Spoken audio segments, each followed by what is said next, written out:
Bonsoir à tous et bienvenue dans Chaque Voix compte sur LCP. Nous sommes ensemble pour une heure de décryptage de l'actualité et de débat en direct de l'Assemblée nationale.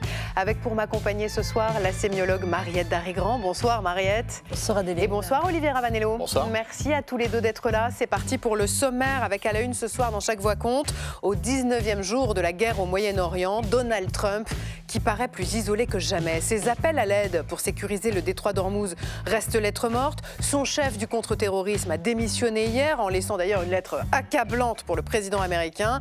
Iran, la guerre en solitaire de Trump. On en parle ce soir avec vous, Adel Bakawan. Bonsoir. Bonsoir. Vous dirigez l'ESMENA, l'Institut européen d'études sur le Moyen-Orient et l'Afrique du Nord. Merci d'être là, aux côtés d'Émilie Beaujard. Bonsoir Émilie. Bonsoir. Vous êtes grand reporter au service international de RTL. Merci d'être là, avec Laurent Larcher. Bonsoir. Grand reporter au journal La Croix, en charge notamment des questions de défense. Et puis nous serons aussi en direct de Beyrouth avec la journaliste de L'Orient le Jour, Fifi Aboudib, que nous rejoindrons dans un instant à Beyrouth pour faire le point sur les frappes de cette journée. Mariette, quel est votre mot du jour ? Un mot qui a l'air nouveau, proxy, qu'on entend beaucoup dans le cas de la guerre en Iran et qui ne veut pas dire proche, mais au contraire, on verra. Olivier, quelle histoire allez-vous nous raconter ce soir ? L'histoire d'un nom de baptême, celui-ci. Notre nouveau porte-avions portera le nom de France Libre.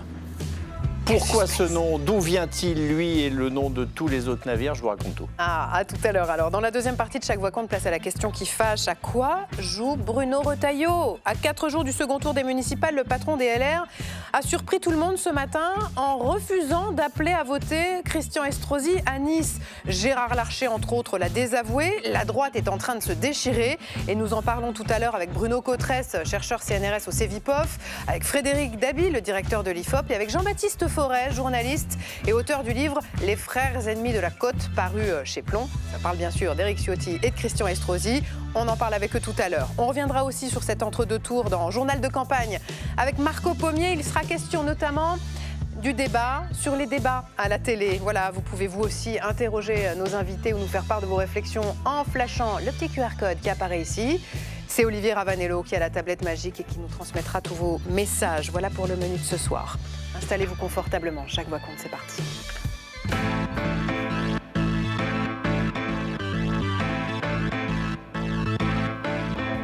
La guerre au Moyen-Orient est donc dans sa 3e semaine, journée marquée en Iran par les funérailles d'Ali Larijani, le puissant chef de la sécurité tué hier dans une frappe israélienne.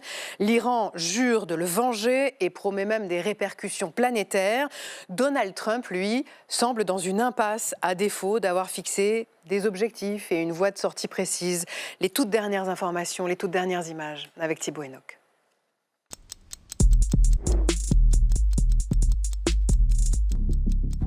À Téhéran ce mercredi, les partisans du régime des Mollahs célèbrent leurs martyrs, Ali Larijani et Gholam Reza Soleimani, au cri de mort à l'Amérique. Le chef de la sécurité intérieure et le chef de la force paramilitaire Basiji, 2 figures clés du régime, tués dans des frappes israéliennes mardi matin, tout comme a-t-on appris aujourd'hui le chef du renseignement iranien. Le ministre iranien du renseignement Khatib a lui aussi été éliminé la nuit dernière. Il était responsable de l'appareil interne du régime chargé de la répression en Iran et des menaces extérieures. Une stratégie de décapitation du régime qui pour l'heure ne suffit pas à provoquer sa chute. Au 19e jour du conflit, côté américain, le grand flou demeure. Donald Trump, jour après jour, répète les mêmes slogans de victoire. La guerre se déroule de façon très favorable. Nous nous en sortons très bien. Mais le vernis craque. La démission tonitruante du directeur du contre-terrorisme Joe Kent hier, servant de révélateur. Je ne peux en toute conscience soutenir la guerre en cours en Iran. L'Iran ne représentait aucune menace imminente pour notre nation. Un Donald Trump dans le déni. C'est une bonne chose qu'il soit parti. Et de plus en plus esselé. Au revers, sur le plan intérieur, vient s'ajouter ce camouflet extérieur. Lundi, les Européens ont dit non à la demande américaine d'intervenir militairement pour sécuriser le détroit d'Ormuz. Ce n'est pas la guerre de l'Union européenne. Les États membres n'expriment pas le souhait d'intervenir dans le détroit d'Ormuz. Personne ne veut s'engager activement dans cette guerre. Même le chancelier allemand conservateur Friedrich Merz, plutôt clément avec Donald Trump jusqu'ici, exprime son scepticisme. Il n'existe à ce jour aucun concept convaincant indiquant comment cette opération pourrait réussir. En réponse, Donald Trump brandit une nouvelle fois la menace d'un retrait de l'OTAN. Je suis déçu de l'OTAN. Une escalade verbale inquiétante, mais pas tant que celle qui a lieu sur le terrain. Au Liban en particulier, ce mercredi, des frappes israéliennes dans le centre de Beyrouth ont fait au moins 12 morts et 24 blessés, selon un bilan provisoire. Voilà les termes de notre débat de ce soir qui sont posés. Je voudrais qu'on s'arrête d'abord avec vous trois sur ces images de la télévision d'État iranienne, images de Téhéran, où ont donc été célébrées aujourd'hui les funérailles d'Ali Larijani, le chef de la sécurité, tué hier dans une frappe israélienne. On est aussi, Adel Bakawan, dans une guerre d'images. Qui sont ces gens que l'on voit dans les rues de Téhéran, derrière la dépouille de Larijani? Écoutez, 2009, 2019, 2024, 2026, janvier 2026, on parlait énormément d'un grand mouvement de contestation iranien, n'est-ce pas? Le peuple iranien était dans la rue. On l'estime, la contestation ou le rejet de régime à peu près, c'est des estimations, à 75% de la population.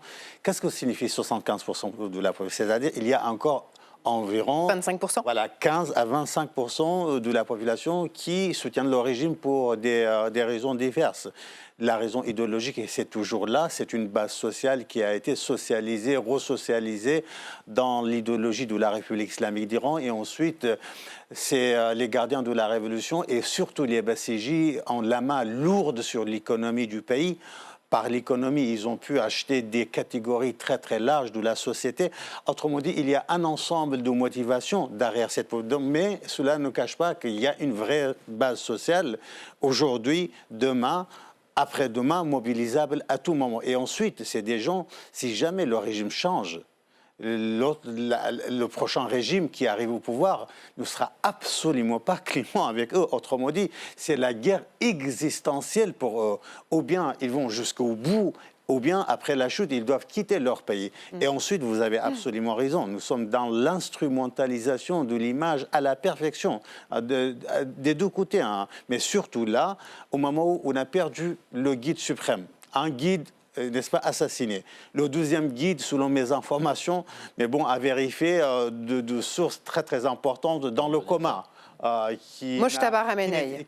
Mojtaba Khamenei qui n'était pas capable de se montrer et même faire une audio, le texte rédigé, et même aujourd'hui un autre texte. Oui, son message avait été lu par la présentatrice de la télévision d'État. Et ensuite, le référentiel par lequel on est passé pour réorganiser la République, à savoir Ali Larijani, assassiné. Et ensuite, le chef des Bassiji, c'est pas rien, le chef des Bassiji, les Bassiji forment quand même 675 000 individus armés pour réprimer les manifestations. Là aussi, le chef avec 10 personnalités très importantes, cadres dirigeants des Bassiji assassinés. Maintenant, moi, je me dis, oui, cette mobilisation est très, très intéressante pour eux parce que c'est un des volets qui reste encore dans les mains du régime. Mais je vous donne rendez-vous pour samedi. Samedi, c'est le moment le plus important. Après, je m'arrête. Samedi, pourquoi samedi? Parce que c'est le nouvel an en Iran. C'est Nowruz. Nowruz pour la Perse, pour les Kurdes, pour les Afghans, pour les Balouches, pour les Azaris, pour les Turkmènes, pour les 6 peuples qui composent la société iranienne. C'est un moment où on est tous dans la rue. Par exemple, des millions et des millions, ils sont dans la rue. Est-ce que ces millions et des millions vont se dire notre rendez-vous avec l'histoire, c'est ce samedi pour finir avec le régime par nous-mêmes et non pas par les Américains et les Israéliens ou pas? Mais est-ce qu'on aura des images de ces Iraniens qui descendent dans la rue samedi, étant donné le blackout imposé, les connexions Internet? On n'arrive plus à savoir aujourd'hui. Les images de la télévision d'État iranienne aujourd'hui, c'est les seules images qui nous parviennent des rues de Téhéran. Ou alors il faudrait, comme l'a fait notamment France 2 la semaine dernière, une caméra donnée à des Iraniens qui filment en cachette. C'est ça, c'est les images officielles qui nous parviennent. les images que le régime veut bien montrer, puisqu'effectivement sur place, les Iraniens ont très très peu accès à Internet. Les VPN ont été aussi arrêtés. Hier ou avant-hier, je crois, le régime a fait aussi des descentes pour prendre des Starlink qui permettaient à certains Iraniens justement d'avoir Internet.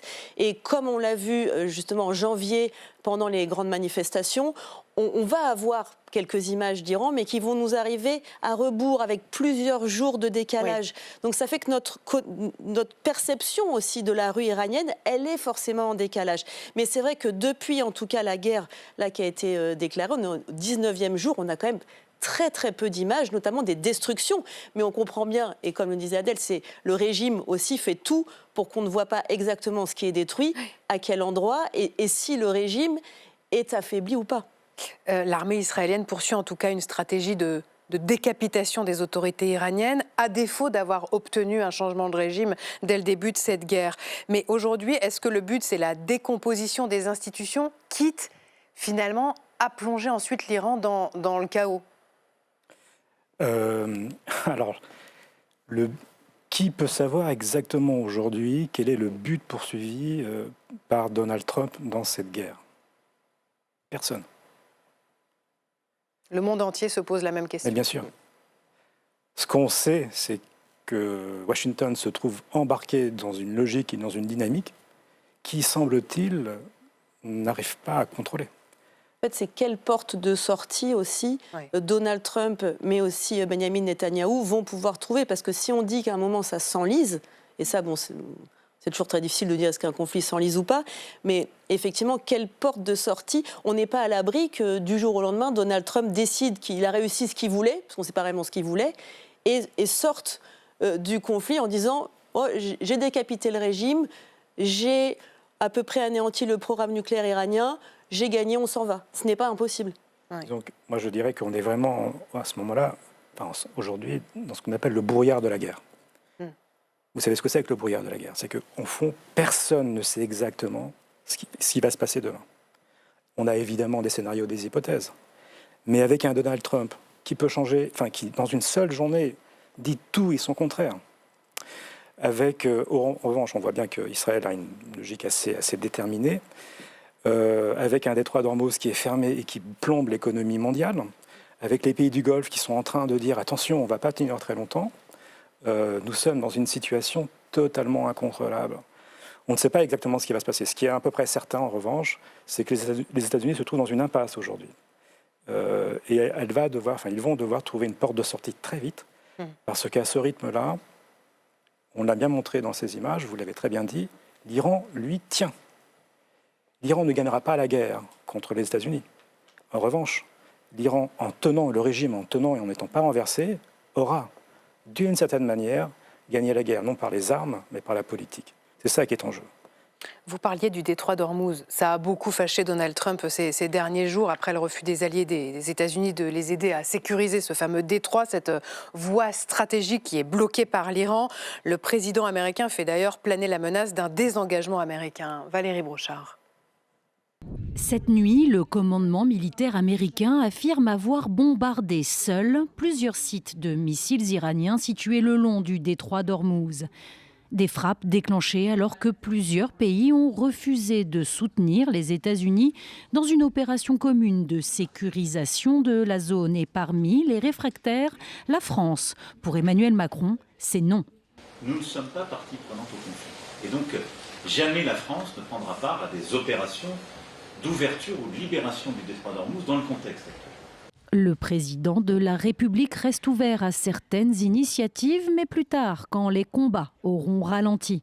Une fois la situation plus calme, c'est-à-dire une fois que le cœur des bombardements aura cessé. Nous sommes prêts, avec d'autres nations, à prendre la responsabilité.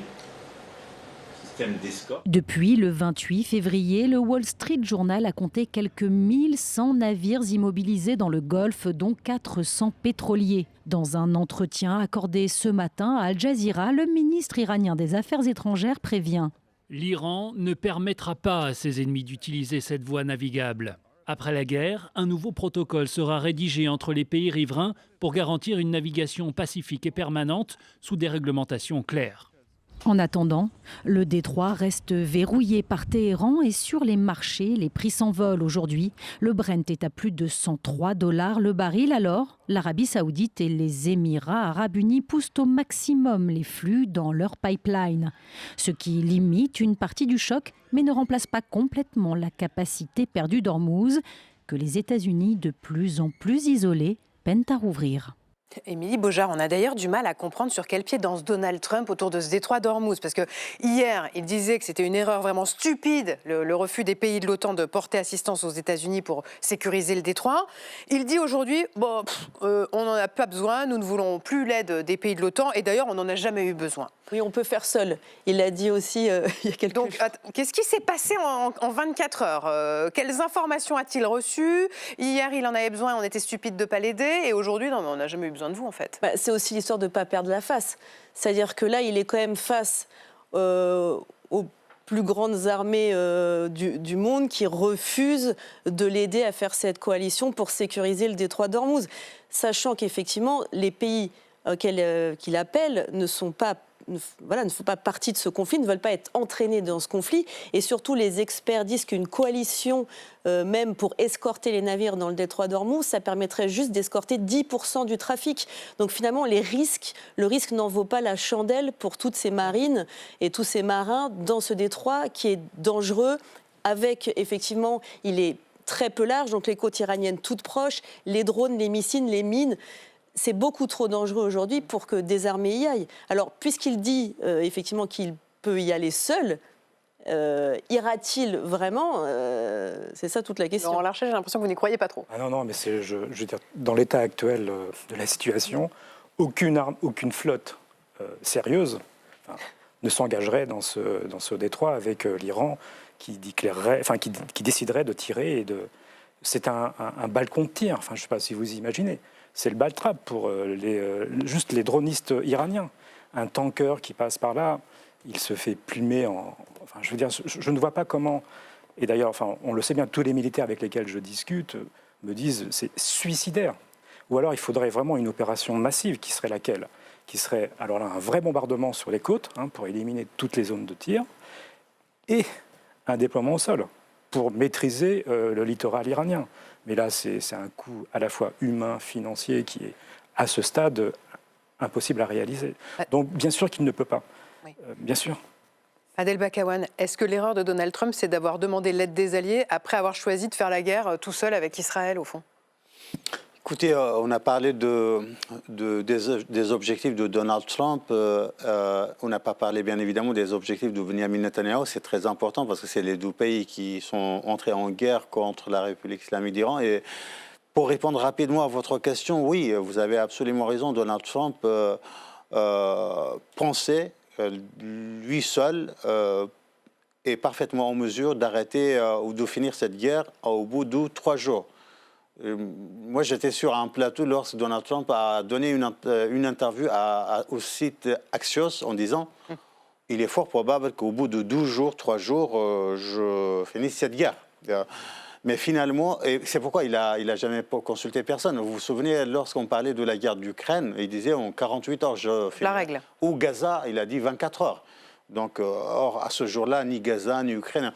Voilà, là, c'est le désenchantement pour Donald Trump. Mais une fois on a dit ça, il faut comprendre quels sont ses objectifs. On ne dit pas son objectif, parce qu'il y a plusieurs objectifs. En discutant avec les Américains, il faut discuter avec eux, on me dit clairement Donald Trump a 2 objectifs. Un objectif maximaliste, là, tout en haut, et un objectif minimaliste, là, tout en bas. Franchement, avec une telle guerre, on ne peut pas avoir un objectif maximaliste et un objectif minimaliste, c'est-à-dire ne pas avoir des objectifs, comme vous l'avez dit. Alors, l'objectif maximaliste, c'est quoi? C'est décapiter la totalité des cadres dirigeants du régime pour faire chuter le régime, non pas avec les troupes au sol, mais avec le peuple iranien. Sauf qu'on a bien vu qu'à chaque fois qu'une tête tombe, 3 autres repoussent. Oui, mais là, on arrive à un niveau quand même. On arrive à un niveau... Avant l'assassinat d'Ali Larijani, moi, j'étais plutôt dans le concept de l'impasse. On frappait le corps militaire, il frappait le corps militaire. On frappait le corps économique, il frappait le corps...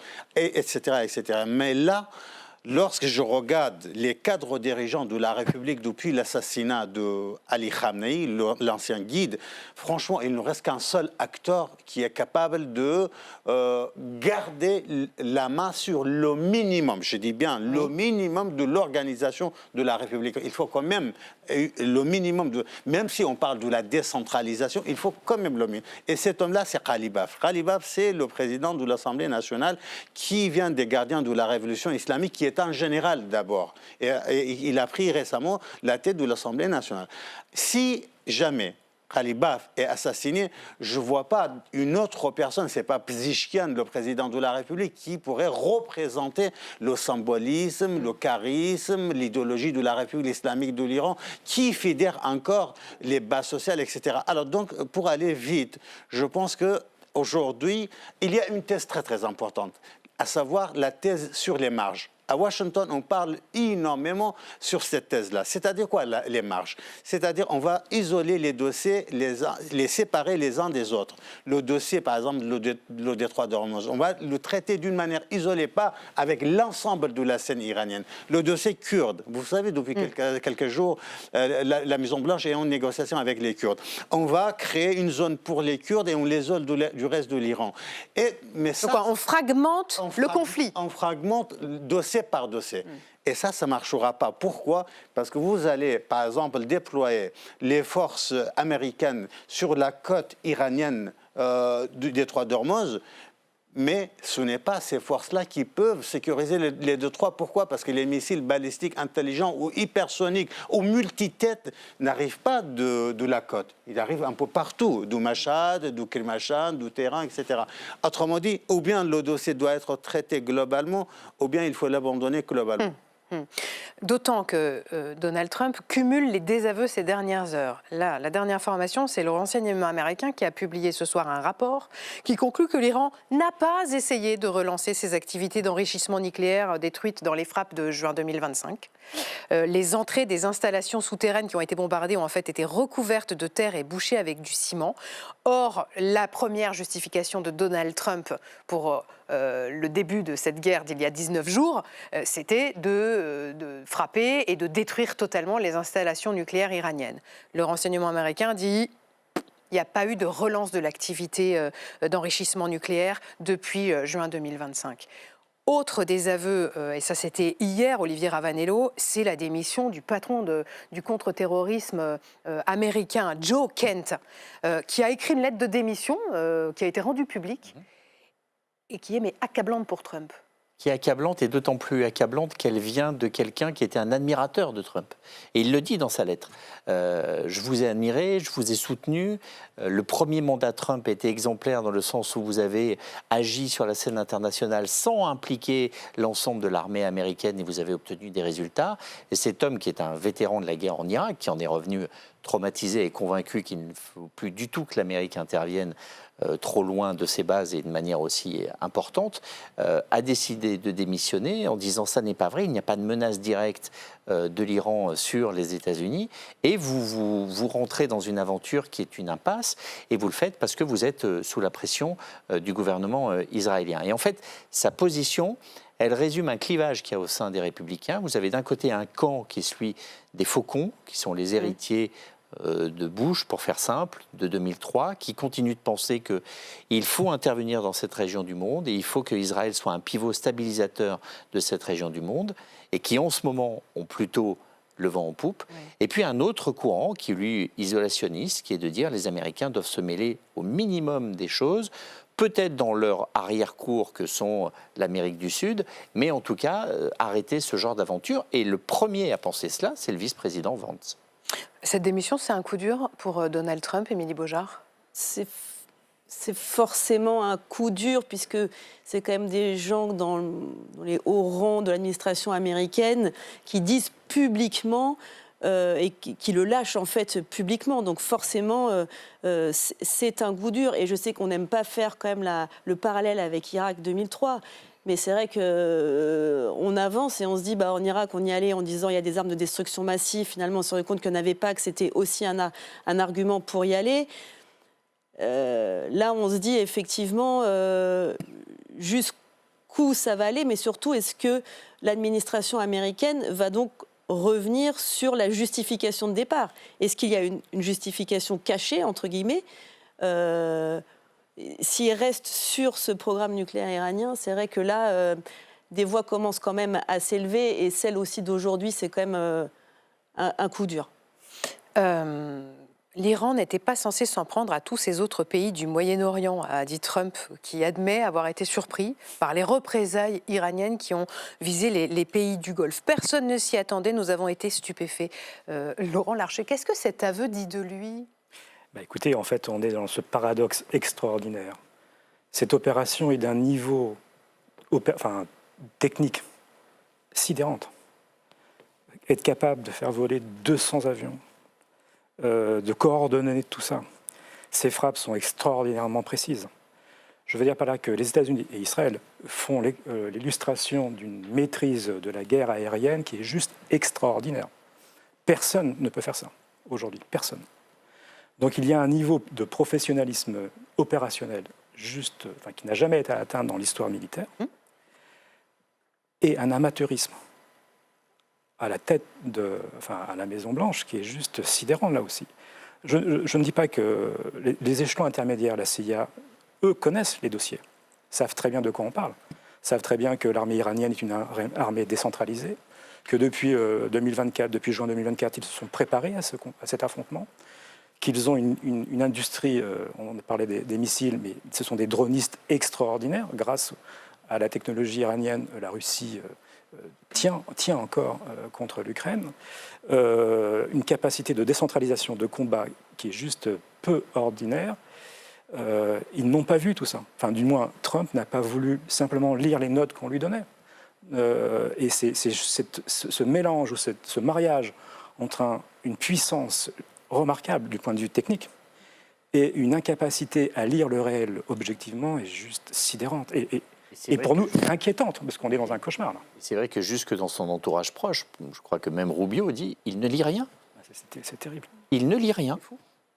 C'est terrible. C'est Mariette Darrigrand, vous vouliez nous éclairer ce soir sur un mot qu'on entend beaucoup depuis le début de cette guerre au Moyen-Orient, c'est proxy, c'est le mot du jour.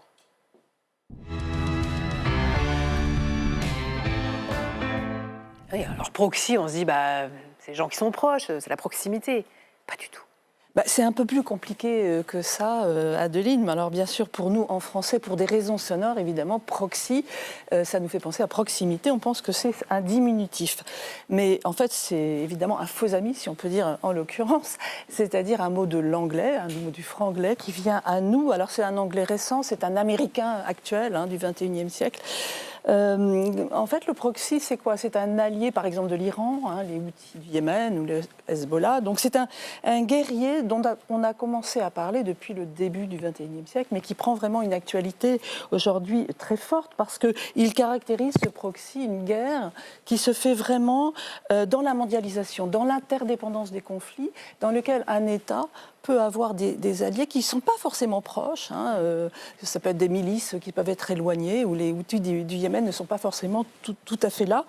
Mais donc, si vous voulez, ce n'est pas la proximité qu'il faut entendre, c'est autre chose. Et pour cela, Adeline, il faut revenir à l'ancien français, parce que c'est certes de l'américain, mais c'est un terme qui nous a été piqué au XVe siècle.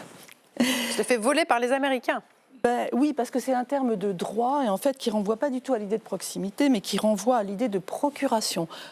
Procurare, s'occuper de quelque chose à la place de quelqu'un parce qu'on a reçu mandat, on a reçu procuration. Ça tombe bien, là, il y a les élections qui arrivent. Si une amie vote par procuration et qu'elle me confie son bulletin, je suis son proxy, en fait. Voilà, c'est ça. Flûte, j'y avais pas pensé. C'est ça comme les nouveaux mots arrivent pour dire parfois des vieilles choses, mais c'est tout à fait cela. Alors, effectivement, quand on est dans la vie, d'ailleurs, française, ce terme de l'international est venu récemment de manière péjorative. D'ailleurs, le proxy n'est pas un allié très positif. Oui, on a parlé des proxys de LFI. Voilà. C'est de la France insoumise. Alors, probablement, ces connotations négatives, elles viennent de la guerre internationale. Là, aujourd'hui, au Moyen-Orient, quand l'Iran, finalement, a des sortes d'alliés mercenaires qui vont agir pour lui à sa place. Et à ce moment-là, les combats contre l'Europe, contre les US, contre Israël, peuvent être ponctuelles ou bien peuvent être aussi ce fameux terrorisme que l'on peut supposer, parce qu'à ce moment-là, la proximité, c'est nous. Alors il y a un dernier sens du mot, je crois, avec lequel il va falloir aussi qu'on réfléchisse, c'est la dimension informatique. Les proxys, en fait, c'est un mot aussi du vocabulaire de la tech. Qu'est-ce que c'est un proxy dans la tech ? Je ne sais pas, c'est technique ça. En fait, c'est un serveur, si j'ai bien compris, un serveur lui-même mandataire, qui agit aussi par procuration. Donc, il permet à ses alliés des États en guerre de trouver des renseignements, de la data, etc. Et ça vient en plus des armes, ça vient en plus de l'argent. Donc là, ce qui est intéressant, en fait, c'est que le pays et son proxy, ils n'ont pas besoin d'être proches. Évidemment, la donnée, la data, le numérique, voilà. Alors, on pourrait dire aussi que le proxy, c'est un mercenaire, dans tous les sens du terme, de la réalité ou de l'IA. Et ça, je crois, Adeline, que c'est ce qui fait sa modernité supplémentaire et donc aussi une dangerosité nouvelle pour nous. Moi, ce que je retiens surtout, c'est que proxy, c'est un faux ami. Et c'est valable dans tous les sens du terme aussi. Merci, Mariette. On parlait il y a un instant des objectifs militaires des États-Unis et d'Israël. Je voudrais que l'on aille aussi ce soir au Liban. Bonsoir, Fifi Aboudib. Et merci d'être en direct avec nous. Vous êtes journaliste et chroniqueuse à L'Orient le Jour, le grand quotidien libanais. Merci vraiment d'être en direct avec nous depuis Beyrouth, où la guerre a vraiment changé d'échelle ces derniers jours et même ces dernières heures, avec une nuit et une matinée marquées par une série de frappes israéliennes en plein cœur de Beyrouth. D'abord, comment allez-vous ce soir ? Écoutez, comme presque tous les Libanais, un peu désemparés, je crois. Vous parlez d'étymologie tout à l'heure. Désemparés, incapables de manœuvrer. Et la sémiologue qui est sur notre plateau, Maria Darrigrand, opine du chef en vous écoutant, bien sûr. Ce sont des quartiers très peuplés de Beyrouth qui ont été touchés aujourd'hui, Fifi Aboudib. Dans quel état d'esprit sont les habitants, ceux qui sont restés ? Alors écoutez, il y a eu au moins 4 frappes au cours de la nuit, entre 2h et 4h du matin. Quand vous entendez ça dans votre lit, vous vous dites à cet instant même, quelqu'un est mort ou plusieurs personnes sont mortes. Certainement un repère de votre paysage a disparu. Et voilà, c'est chaque matin un peu plus de dépossession, un peu plus de renoncement. Les gens sont évidemment abattus et il n'y a pas d'autre mot. Il faut essayer de vivre chaque matin, c'est tout. C'est ça, la vie de la guerre. Il faut essayer de vivre.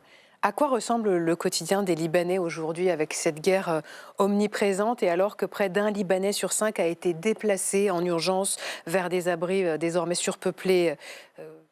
C'est quoi votre quotidien, à la fois en tant que journaliste et à la fois en tant que femme, en tant qu'habitante de Beyrouth ?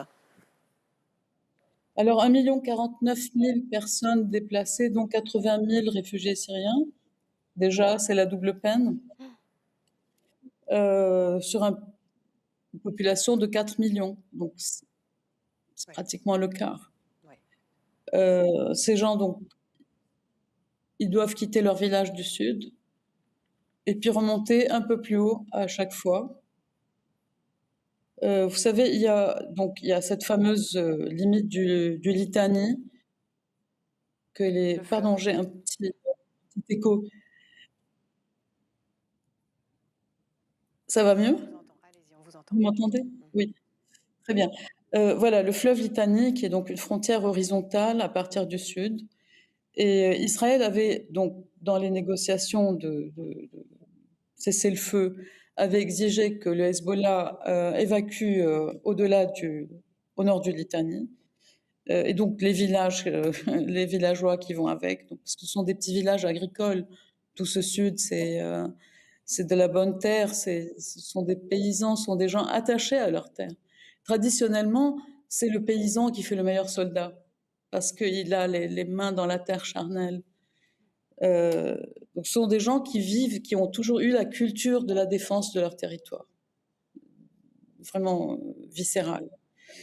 Et puis, à partir de maintenant, depuis que le Hezbollah a marché sur la queue du tigre et titillé Israël avec quelques petites roquettes sans effet, mais qui ont donc réveillé la rage d'Israël, qui a constaté que depuis ce fameux cessez-le-feu, le Hezbollah n'a pas cessé de s'armer et de se préparer à cette grande bataille. Voilà où nous en sommes. Alors, la frontière du Litani remonte maintenant tous les jours un peu plus haut. Voilà, nous sommes à Saïda, qui est pratiquement à une trentaine de kilomètres de Beyrouth. Et quotidiennement, les gens sont poussés à évacuer, à quitter leur maison, à s'attendre à ce que ces maisons soient détruites et qu'ils ne puissent plus jamais y revenir. Israël a mobilisé 450 000 réservistes. Donc, il y a une invasion terrestre, à l'évidence, en préparation. Maintenant, le Liban officiel veut négocier, mais est-ce qu'il peut imposer ses conditions? S'il va négocier à Chypre ou ailleurs, est-ce qu'il a les moyens d'imposer ses conditions? Oui, c'est Ghassan Salamé, le ministre libanais de la Culture, qui affirme que le Liban travaille à une solution diplomatique pour mettre fin au conflit entre le Hezbollah et Israël. Évidemment, j'imagine que tous les Libanais tentent de placer des espoirs dans cette diplomatie. Je voudrais vous montrer cette vidéo qui a été publiée aujourd'hui par votre journal L'Orient le Jour, Fifi Aboudib. C'est une vidéo qui a envahi les réseaux sociaux aujourd'hui et qui rappelle un peu le pianiste au milieu des décombres après l'explosion du port de Beyrouth, mais aussi peut-être Rostropovitch au pied du mur de Berlin en 89. C'est ce violoncelliste hier soir dans les ruines de la banlieue sud de Beyrouth. Regardez et écoutez.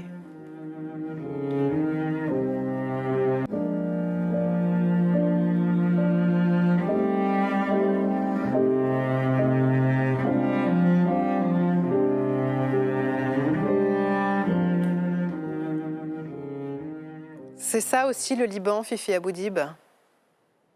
La culture nous sauvera. Je vous remercie infiniment en tout cas d'avoir été en direct avec nous dans ces moments difficiles depuis Beyrouth ce soir. Merci également à vous trois d'être venus ce soir nous parler de cette guerre dont on est déjà au 19e jour, cette guerre au Moyen-Orient dont on ne voit pas la fin. Merci beaucoup. Dans un instant, tout autre chose, on va se replonger dans le bain des élections municipales. Nous sommes à 4 jours du second tour. On va en parler dans un instant avec nos 3 prochains invités. Mais avant cela, c'est quelle histoire? Et c'est Olivier Ravanello.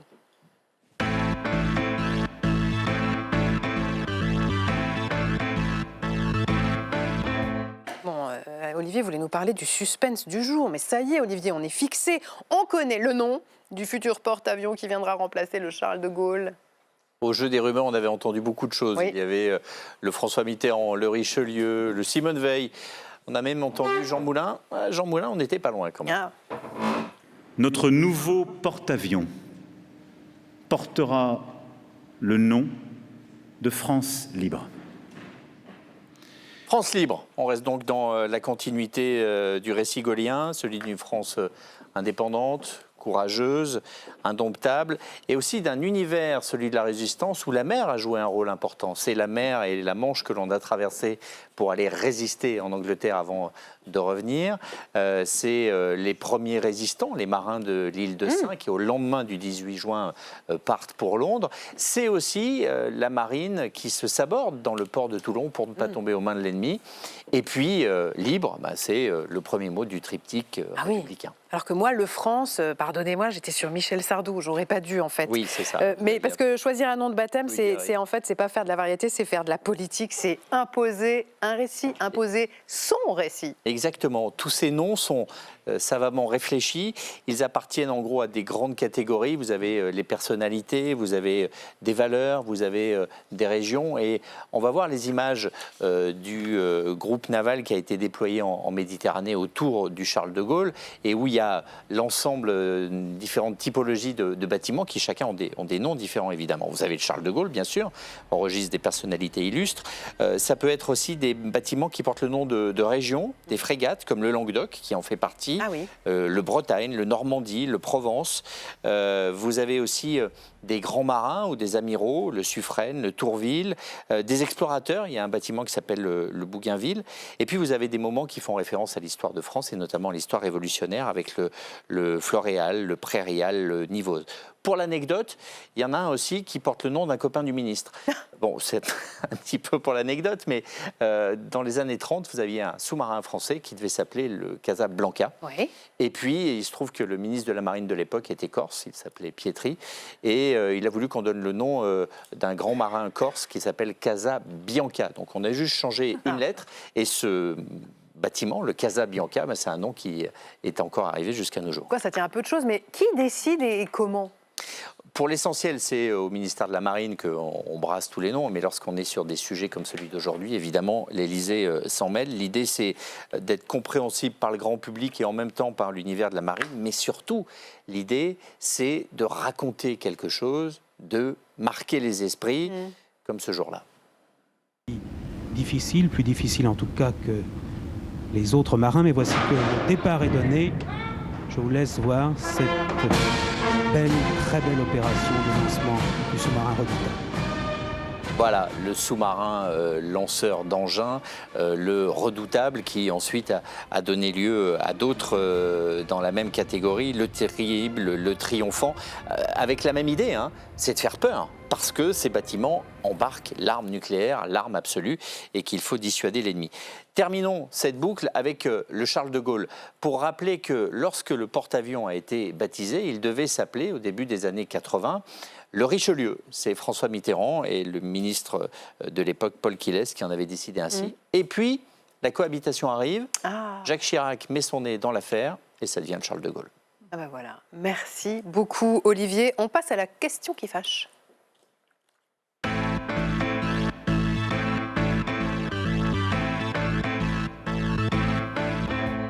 J-4, avant le second tour des élections municipales. Focus ce soir sur la droite qui se déchire autour d'une salade niçoise. Et nous en parlons ce soir avec Jean-Baptiste Forêt. Bonsoir.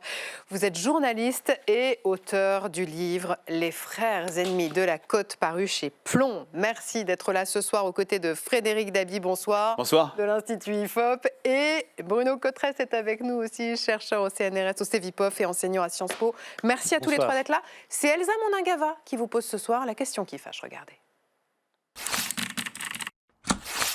Dans le duel fratricide qui oppose Christian Estrosi et Éric Ciotti, adversaires à la mairie de Nice, Bruno Retailleau refuse de choisir. Je ne donne pas de consignes dans les conditions de cette campagne absolument délétère, dans laquelle je ne me retrouve pas. Pour vous, cette campagne délétère, ni d'un côté ni de l'autre. Ni d'un côté ni de l'autre, vous condamnez les deux ? Je ne condamne pas, je dis je m'en remets aux électeurs.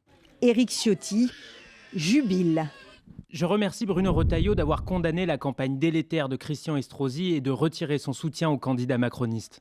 Alors que la Baie des Anges pourrait devenir la plus grande ville dirigée par l'extrême droite, cette hésitation du patron des Républicains fait réagir. Le parti Horizon demande à LR une clarification. Dans un message, Gabriel Attal dénonce: par intérêt personnel, pour régler des comptes ou conserver des postes, les directions du PS et de LR abandonnent les valeurs fondamentales, valident des alliances contre nature et servent de marchepied à l'extrême droite comme à l'extrême gauche. Plusieurs cadres des LR, Gérard Larcher, Michel Barnier, se désolidarisent de Bruno Retailleau et apportent leur soutien au maire sortant de Nice. Un patron LR qui met ses troupes dans l'embarras et un patron du RN qui assume de choisir la droite, dans la capitale notamment. À titre personnel, si j'étais électeur à Paris, comme dans toutes ces grandes villes où la gauche et l'extrême gauche menacent de prendre le pouvoir ou de continuer à gérer la commune, eh bien, à titre personnel, mais ça me regarde moi et ma conscience, eh bien, j'aurais utilisé le bulletin de vote qui fait face à celui de la gauche et de l'extrême gauche. Comme un parfum d'union des droites, sur le terrain, les accords entre candidats républicains et candidats du Rassemblement national se comptent sur les doigts de la main. Mais du côté des électeurs, les alliances LR-RN seraient très bien acceptées. 64% des électeurs LR y sont favorables. Alors l'union des droites a-t-elle déjà commencé dans les urnes ? On va retourner tout de suite à Nice. Je dois avouer que vous avez quand même beaucoup ri pendant tout le début du sujet. Jean-Baptiste Forêt, il faut donc ajouter un chapitre à votre livre ou un ingrédient à la salade niçoise, le nini de Bruno Retailleau. Comment vous l'avez vécu ce matin ? Je crois que l'ensemble de la campagne, puisque j'ai fini mon livre au mois d'octobre, mériterait un tome 2. C'est un appel à mon éditeur. Ce Nini, finalement, il est dans la continuité de ce qu'on voit depuis 2024. C'est-à-dire qu'en 2024, au moment où Éric Ciotti rallie Marine Le Pen, personne ne le suit à ce moment-là, en dehors de la députée locale Christelle Dintorni, qui avait déjà un pied et 4 orteils au Rassemblement national. C'est un bide complet. Mais depuis, il ne cesse de marquer des points. Il a remporté les 3 circonscriptions de Nice. Et puis surtout, on a vu par exemple François Fillon, il y a quelques semaines, poser avec lui au restaurant, avec Éric Ciotti. On voit de plus en plus de cartes postales de ce type-là. Et le clou du spectacle, effectivement, c'est Bruno Retailleau qui retire l'investiture de fait à Christian Estrosi ce matin. C'est ce qui fait tout l'intérêt, je crois, de Nice, c'est que c'est l'épicentre de la guerre des droites. C'est vraiment une ville emblématique de cette droite qui ne sait plus où elle habite. Bruno Cotresse, en fait, ce choix de ne pas choisir, de dire non, mais c'est les électeurs qui choisiront. Bon, autant le dire tout de suite, Bruno Retailleau, il lâche Christian Estrosi en pleine campagne, mais on rappelle qu'il y avait quand même un accord entre LR et Estrosi. Bien sûr. D'ailleurs, beaucoup lui ont rappelé aujourd'hui, c'est vrai qu'il a une prise de position personnelle alors qu'il est chef de parti. C'est vrai, quand on est chef de parti, on a ses convictions, il les a, visiblement, il a choisi son camp, mais il est chef de parti, donc il est en charge des accords du parti conclus avec, effectivement, avec Horizon. Et c'est vrai que c'est un petit peu gênant de voir un chef de parti qui, alors en même temps, on n'est pas très étonné parce que ça correspond quand même fondamentalement à la ligne de Bruno Retailleau. Pour lui, tout ce qui se rapproche du macronisme met en péril l'identité des Républicains, met en péril le projet d'avoir un candidat des Républicains à la présidentielle qui performerait pour lui, donc c'est impossible de soutenir. Et pas, pour poursuivre votre phrase, tout ce qui se rapproche du Rassemblement national, moins Un peu moins peut-être, peut-être. Voilà, il est sur cette position Nini, mais dans ces élections municipales qui ont commencé à envoyer des signaux en direction de l'élection présidentielle, on voit qu'effectivement il essaye peut-être de passer un message effectivement à une partie de la droite qui commence à se demander si au fond il ne faut pas aller franchir une étape supplémentaire. Les électeurs de DLR, les sympathisants DLR sont partagés, ils s'interrogent sur ces questions, ils voient bien les progrès du Rassemblement national, notamment dans cette région de la France. Et donc Bruno Retailleau, on n'est pas non plus très étonné de sa prise de position, mais c'est vrai qu'en interne, ça pose une vraie question d'un chef de parti qui défend une ligne et un point de vue personnel, alors qu'il est en charge d'incarner la position de son parti. Et alors, il les a tous fâchés aujourd'hui. Xavier Bertrand qui parle d'indignité, ça rappelle un certain Nicolas Sarkozy à une époque. Michel Barnier, enfin, les tweets se sont succédés toute la journée pour apporter un soutien franc en fait à Christian Estrosi. Frédéric Dabi, on le disait, il y a eu plusieurs enquêtes avant le premier tour et depuis le premier tour sur le soutien des électeurs à des alliances LR-RN. Et ce soutien, il n'existe pas encore dans les appareils politiques, mais il existe dans l'électorat. C'est ça que acte Bruno Retailleau ? Oui, déjà, ce qu'il fait, ce qui s'est passé hier avec le PS et les alliances avec LFI, disons-le franchement, c'est la fin du Front républicain, anti-RN, anti-LFI. Mais c'est vrai que Bruno Retailleau suscite une division dans son parti. Une fois de plus, nouvel épisode de la guerre des droites peut remonter à Chaban, Chirac ou Barre Chirac ou Giscard, qui vous voulez, mais il ne veut pas insulter l'avenir. Il voit ses enquêtes d'opinion. Oublions les enquêtes d'opinion. Regardons ce qui s'est passé à Nice, à Marseille, à Avignon. La structure électorale, par exemple à Nice, du vote Ciotti et celle du vote Estrosi. Celle de Franck Alizio à Marseille pour le RN et celle de Martin Vassal sont exactement les mêmes. Donc, il regarde l'idée que les électeurs de droite, notamment dans ce quart sud-est, ce n'est pas dans toute la France, vont beaucoup plus vite que les appareils. Et je reprends ce terme qui ne veut pas insulter l'avenir parce qu'il se projette peut-être sur l'élection présidentielle. Et je pense qu'il a toujours en tête le coup de Sarkozy en 2007. Puisque les structures électorales droite et RN sont maintenant extrêmement proches, avec des personnes âgées, des cadres sub, des salariés. Si la candidature Bardella, on va dire après le retrait de Marine Le Pen, flanche, il veut peut-être se rester quitte à sacrifier quelqu'un qui a quitté LR qu'en 2021, si je ne me trompe pas, au moment des élections régionales, qui a reçu l'investiture LR, et c'est du jamais vu de ne pas soutenir comme ça sans événements de campagne particuliers. Alors, se réfugier derrière une campagne dégueulasse, comme disait Charles Pasqua, j'entends bien, mais très clairement, Bruno Retailleau, je pense qu'il pense à l'étape d'après. C'est ça. Ce matin, il n'a pas dit dégueulasse, il a dit délétère pour qualifier la campagne dans les deux camps. Est-ce que, d'après vos informations, Jean-Baptiste Forêt, il y a un élément en particulier chez Bruno Retailleau qui lui a fait tourner définitivement le dos à Christian Estrosi ? Non, je crois pas. Comme vous le comme vous le disiez, il a quand même été très macronisé. C'est ce qui a fait d'ailleurs son succès à un moment. Christian Estrosi, c'était le premier à droite à se rallier à ce. Mais il fallait lui dire avant alors. À ce panache-là. Enfin, il me semble quand même que Bruno Retailleau a siégé dans un gouvernement avec quelques macronistes il y a assez peu de temps lui-même. Donc c'est parfois la paille et la poutre. Bon, ce qui est certain, c'est que Christian Estrosi, quand même, c'est peut-être l'une des données de l'équation locale, est quand même en mauvaise posture. Est-ce qu'on vole au secours de quelqu'un qui accuse... Alors, pardon, quand il s'agit de football, ça s'appelle des supporters. Quand il s'agit de politique, ça s'appelle des soutiens. C'est important aussi dans les mauvais moments, non ? Oui, mais vous savez, depuis combien de temps Pardonnez mon angélisme. Une vraie élection. Enfin, vous savez, la défaite divise, la victoire rapproche. Hein, c'est vieux comme la politique. Mais sauf que, et je parle sous le contrôle de Frédéric Dabi, il faut se pencher quand même sur les chiffres du premier tour. Les LR, c'est la première force municipale en réalité, en nombre de communes et en nombre de conseillers municipaux remportés. Franchement, ça ne pouvait pas attendre après les municipales.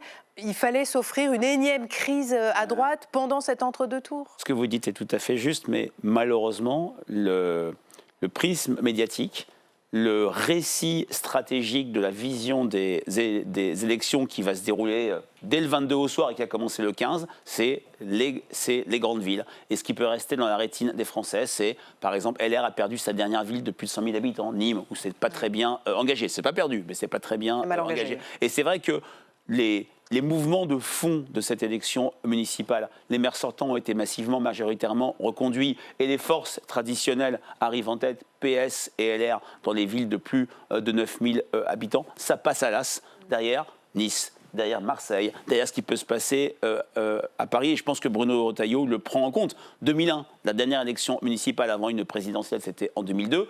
Personne n'avait retenu les défaites multiples du PS, mais tout le monde avait retenu les victoires à Paris, Lyon et Dijon. Il y a une question qui nous est posée par une personne via le QR code, qui s'appelle Enzo. Les LR pourraient-ils connaître avant 2027 une nouvelle hémorragie électorale au profit du RN ? Bruno, est-ce que pour vous, c'est peut-être l'élection de trop pour les LR au niveau national ? Alors, la division de trop. Frédéric Dabi vient de le rappeler, il y a quand même des succès LR. Ils sont quand même en tête dans de nombreuses villes à l'issue du premier tour. Donc c'est une formation politique qui a une très grave crise existentielle d'identité. C'est pas que des positionnements, c'est pas que la vieille haine recuite entre Christian Estrosi et Éric Ciotti, qui elle est inscrite sur une très longue durée. Ils ont été proches, après ils ont été rivaux. Voilà. Donc il y a une dimension évidemment passionnelle dans l'affaire entre eux. Mais on voit que les Républicains sont vraiment dans une crise d'identité profondément existentielle. Ils sont vraiment tiraillés à la fois dans leurs valeurs, dans leur positionnement stratégique entre ces deux hypothèses, essayer de récupérer les décombres du macronisme ou alors prendre acte de la dynamique du Rassemblement national. Donc ça n'empêche pas que cette formation politique, elle a encore du banc de touche dans les élus locaux en particulier, ce qui lui évite au fond d'avoir une sorte de collapsus où tout s'effondre d'un seul coup parce que trop de défaites, trop de divisions. Donc ils ont encore ça. Il faut aussi rappeler que quand ils ont procédé à l'élection interne de leurs dirigeants, ils ont eu d'un seul coup des adhérents qui sont venus. Et ce n'était pas du trucage de leur donner. Beaucoup ont observé qu'il y avait des adhérents qui ne sont pas nécessairement restés. Donc voilà, une formation politique qui a un legs, qui a un héritage et qui a beaucoup de mal à rebondir, se retrouver un leader qui incarne à nouveau la gagne, qui incarne à nouveau, au fond, un programme idéologique dans lequel ils se retrouvent, c'est-à-dire, au fond, moins d'État, moins de dépenses publiques, et en même temps une vision un petit peu libérale quand même de la société. Ils ont beaucoup de mal à trouver le leader qui, à nouveau, va incarner cette synthèse qu'un Jacques Chirac avait faite, incarnant différentes facettes de la droite, ou Nicolas Sarkozy, bien sûr. Mais je m'interroge, moi, sur le timing, c'est-à-dire que depuis dimanche, on reproche beaucoup à Olivier Faure et au Parti socialiste d'avoir un problème de colonne vertébrale vis-à-vis de la France insoumise. Et finalement, ce soir, on se dit la même chose des LR vis-à-vis du RN. Ah oui. Oui, bien sûr. Alors, il n'y a pas d'accord entre les Républicains et le RN dans ces élections municipales. En tout cas, il n'y a pas d'accord explicité officiel. Sauf à Brie contre Aubert. Voilà. Seine-et-Marne. Voilà. Mais c'est vrai que ces deux formations politiques, elles ont un peu le même paradoxe. Elles restent influentes, importantes au niveau local, et elles sont en crise de positionnement stratégique et un peu d'identité au niveau de leurs projets nationaux. Frédéric Dabi, ce qu'on voit aussi, c'est, on parlait justement de Brie contre Aubert. Alors Brie contre Aubert, donc on a une alliance LR-RN pour faire barrage au maire sortant qui est socialiste.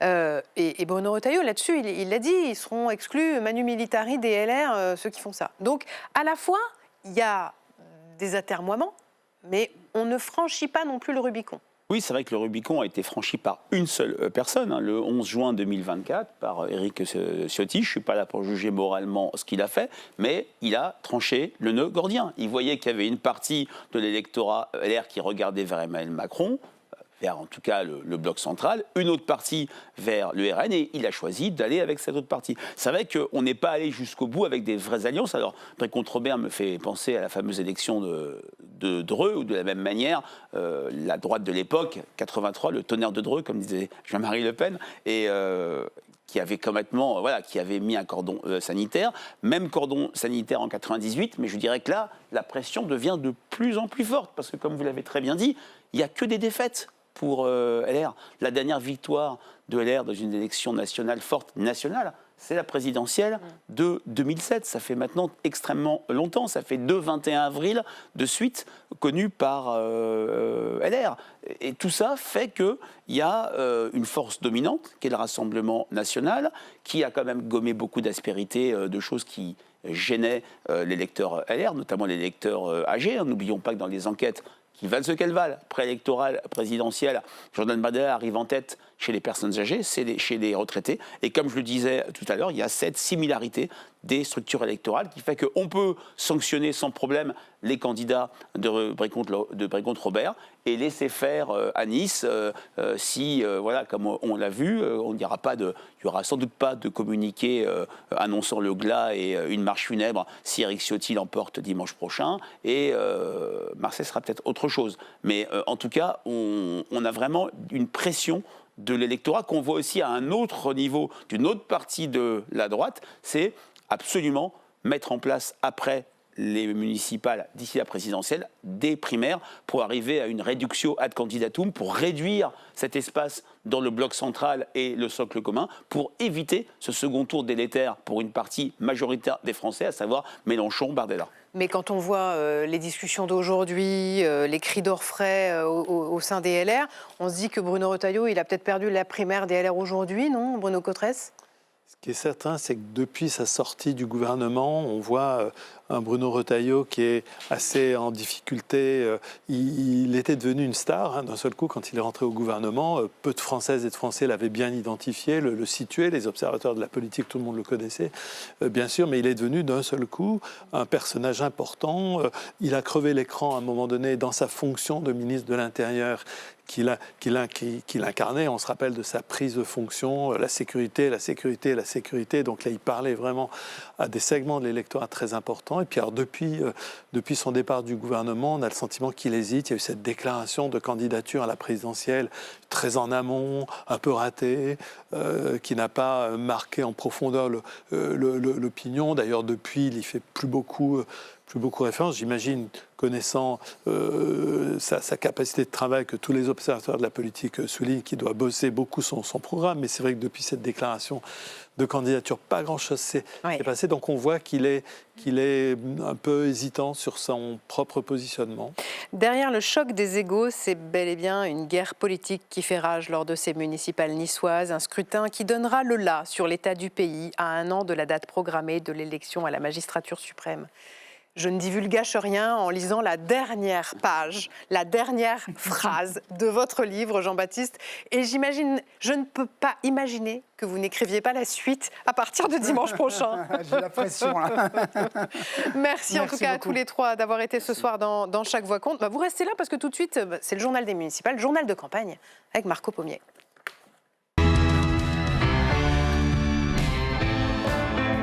Marco. Bonsoir. De retour Aline. de Marseille. Je vous confirme, il a dîné sur le Vieux-Port, ce chanceux. Ce soir, Marco, on va d'abord parler dans ce journal de campagne du débat sur les débats de cet entre-deux-tours à la télévision. Tout à fait. Rendez-vous ce soir pour le débat, a annoncé cet après-midi sur X Sophia Chikirou, la candidate insoumise, participera bien au débat organisé par BFM TV ce soir à 21h entre les candidats qualifiés pour le second tour à Paris. Il y a 24 heures, c'était pas gagné. Oui. BFM TV avait annoncé que le débat n'opposerait que les deux candidats en mesure de remporter la mairie. Autrement dit, selon les sondages, Emmanuel Grégoire et Rachida Dati. Mais entre-temps, LFI a un peu fait pression. Oui, ce matin, Manuel Bompard, le coordinateur de la France Insoumise, a menacé la chaîne de boycott. Regardez son tweet. Il n'y aura aucun insoumis sur BFM TV cette semaine et pour la soirée électorale prévue dimanche. Je cite, de leur côté, Emmanuel Grégoire et Rachida Dati se sont dit favorables à un débat à 3 au nom de la démocratie. BFM TV est donc revenu sur sa décision. Est-ce qu'entre-temps, l'ARCOM était intervenu dans la décision parce que le régulateur de l'audiovisuel avait été saisi dès hier soir par les Insoumis. Oui, mais l'ARCOM n'a pas rappelé à l'ordre BFM TV, bien au contraire. Dans un communiqué, regardez, le régulateur rappelle que l'organisation de ces débats relève de la liberté éditoriale des chaînes. Une mise au point qui conforte la décision peut-être de France 2, la chaîne du service public qui organise jeudi soir un débat, cette fois à Marseille, entre le candidat socialiste Benoît Payan et le candidat RN Franck Alizio, mais sans inviter Martine Vassal, la candidate de la droite et du centre qui se maintient au second tour. Alors ce soir, des discussions sont en cours au sujet de sa participation, une présence à laquelle Franck Alizio s'oppose pour le moment. En même temps, Franck Alizio, c'est pas étonnant, le maintien de Martine Vassal au second tour, ça fait clairement pas les affaires du candidat RN. Non, c'est vrai, vous avez raison, Adeline, car Franck Alizio a besoin des électeurs de Martine Vassal pour l'emporter dimanche prochain face au socialiste Benoît Payan, surtout après le désistement surprise hier de l'insoumis Sébastien Delogu, des voix qui pourraient profiter au maire socialiste sortant. En face, une extrême gauche violente, antisémite, anti-républicaine. Et tout ce que trouve de mieux Martine Vassal à faire, c'est à sauver une ou deux places, la sienne et celle de son numéro 2. Depuis hier, j'ai des messages des centaines, des milliers avec mes équipes d'électeurs de Martine Vassal qui sont furieux, qui sont déçus, qui évidemment vont venir voter pour nous. Et quelques minutes plus tard, ce matin, sur le même plateau, Martine Vassal a répondu à Franck Alizio. J'ai toujours dit que c'était un touriste électoral et on le voit très bien. Il ne sait plus où il est. Aujourd'hui, une fois il demande mon maintien, une fois il demande mon retrait, une fois il demande une fusion, après il redemande un retrait. Écoutez, moi ça, les combinations électorales, ça ne m'intéresse pas. Ça tape. Oui, ça tape aussi à Marseille. Et puis à 4 jours de ce second tour, Emmanuel Macron s'en est mêlé aussi ce matin pour sonner l'alerte contre les extrêmes. Oui, le chef de l'État a fait passer quelques messages en Conseil des ministres avec une mise en garde contre les arrangements des partis avec les extrêmes, vous le disiez, dans son viseur, les alliances des listes de gauche ou de droite avec les formations d'extrême gauche ou d'extrême droite. Écoutez la porte-parole du gouvernement. Le président a tenu à souligner dans ce moment l'importance que personne n'oublie, que les extrêmes, où qu'ils soient, demeurent dangereux pour la République. Et Marine Le Pen a répondu à Emmanuel Macron. Elle était en déplacement aujourd'hui dans le Pas-de-Calais pour soutenir les candidats RN au municipal. Et quand je vois le président de la République tomber dans cette stratégie de la fainéantise, consistant à dire « oh là là, c'est un danger pour la République », je veux dire, les bras m'en tombent, quoi. Enfin, je veux dire, un peu d'imagination, renouvelez vos arguments, faites quelque chose. Parce que quand vous avez un maire réélu à 78% et l'autre à 82 ou 81,5%, je veux dire, vous changez votre logiciel. Bon, après ces bras de fer électoraux, on va changer un peu de décor et de génération.